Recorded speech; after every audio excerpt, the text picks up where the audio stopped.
tí mo wá gbọ́ wípé wọ́n ti rí Yétúndé àmọ́ òkú rẹ̀ ni wọ́n rí tán ní lágbájá Abdulrahman láti ìdí sí ọmọ ìsàlẹ̀ kòtò ló ṣekú pa á.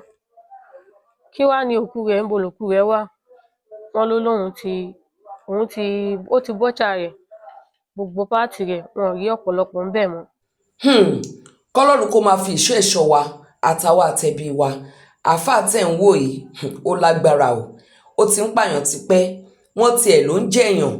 Èmi máa ń sọ wípé kò kí ń ṣe ẹ̀sìn ló bayé jẹ́, àwọn ẹni ibi tí wọ́n sáwọ inú ẹ̀sìn fi ẹ̀sìn bojú láti máa ṣiṣẹ́ ibi wọn, àwọn ni wọ́n bayé jẹ́. Àwọn ènìyàn gidi sì wà nínú ẹ̀sìn mẹ́tẹ̀ẹ̀ta tá a gbélé rí ní ilẹ̀ Áfíríkà, àtẹ̀sìn kìrìsìtẹ́nì àti mùsùlùmí àtẹ̀sìn ìbílẹ̀. Àwọn ènìyàn gidi wà tí wọ́n níbẹ̀rù Ọlọ́run lọ́kàn. Ẹ̀wà arákùnrin yìí ń sìn, ó ti pa Yétúndé, ó ti dá àwọn òbí ẹ̀ lóró. Ọ̀rẹ́ Yétúndé tí wọ́n jọ wà pọ̀ kí Yétúndé ó tó jáde láti fi ẹsẹ̀ rìn lọ síbi tó ti máa kú, òun lẹ̀ ń wò yìí. Ara mi bù máṣọ nígbà tí mo pàdé fídíò yìí, nígbà tí àwọn ọlọ́pàá tí wọ́n ń rí ìlẹ̀kẹ̀ nínú ilé àfáà yìí, tébù tó fi ń pààyàn, àdá tó fi ń pààyàn, ọ̀bẹ tó fi ń kun wọ́n, ibi tó da ẹ̀jẹ̀ sí, ibi tó kó ẹran ara ẹ̀ sí.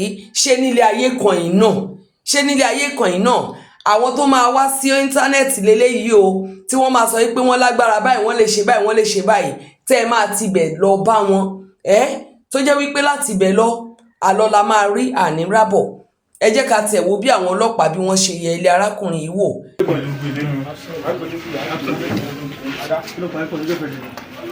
Ó kù ọ̀bẹ, ó kù kankan lábẹ́ o.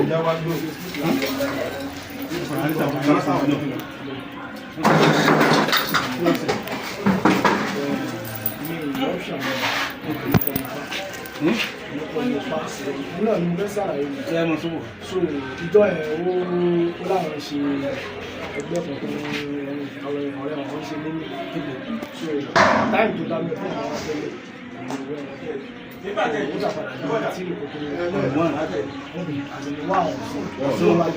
Lẹ̀kẹ̀ rẹ̀ gan wà nílẹ̀, ó ti já pátádà.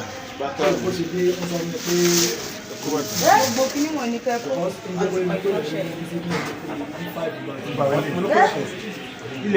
Lẹ̀kẹ̀ ni ó ti já sílẹ̀ lẹ̀.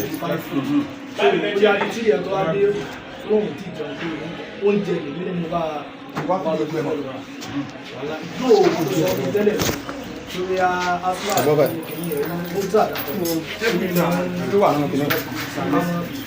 ẹ̀jẹ̀ náà. So ìjọ ìgbà tí mi máa rán ẹ̀jẹ̀ ti rí pé ní kíláàsì so èmi náà ṣọ́ọ̀kì bẹ́ẹ̀ ọ̀gbà tó àti pé kí ní ẹ̀ ti ṣẹlẹ̀ pé ó ti máa lọ ní nípa àwọn ìṣàṣà ní àgbáyé àti wọ́n dé kọ̀ọ̀kan ọ̀dọ́ ìyá yóò gbọ́dọ̀ lọ ẹ̀wọ̀n ni ọ̀pọ̀ ẹ̀ gbọ́dọ̀ kó síbẹ̀ ara ọ̀pọ̀ ẹ̀. Láti Abdulhafiz tí mo jẹ́ ọ̀rẹ́ tímọ́tímọ́ Yétúndé Lawal Afson, a jọ parí iléèwé papọ̀ ní ọdún 2023 ni. Kódà ó ṣẹ̀ṣẹ̀ gba èsì rìsọ́ọ̀tì rẹ̀ ní oṣù tó lọ, January ló ṣẹ̀ṣẹ̀ gba rìsọ́ọ̀tì rẹ̀ jáde. Ọ̀rẹ́ tèmi ló jẹ́, a sì jọ wà ní ibi ọmọ yìí náà ni kó tó di pé ó lóun ń jáde. Kódà a jọ dá iná ìyá ọlọ́mọ tán kó tó di pé a jọ wá síbi ìnáwó. A jọ gbéjó tán tá ṣe gbogbo nǹkan tá fẹ́ ṣe tán, ó kù ká jẹun, ló lóun ò lè dúró jẹun, wípé òun ń kánjú òun lọ ibì kan lọ́jọ́ yẹn tó fi wá jáde. Púpọ̀ ẹ̀ náà ni mọ́mì rẹ̀ béèrè lọ́wọ́ tèmi pé níbo ló wà, mo sì ló lóun ń jáde ni.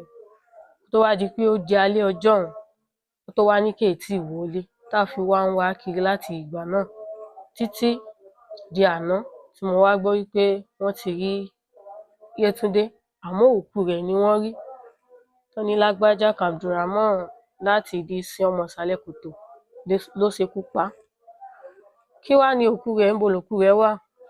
Wọ́n ló lóun ó ti bọ́chà rẹ̀, gbogbo páàtì rẹ̀ wọn ò rí ọ̀pọ̀lọpọ̀ ńbẹ̀ mọ́, díẹ̀ náà ni wọ́n rí nínú àwọn ẹ̀yà ara rẹ̀.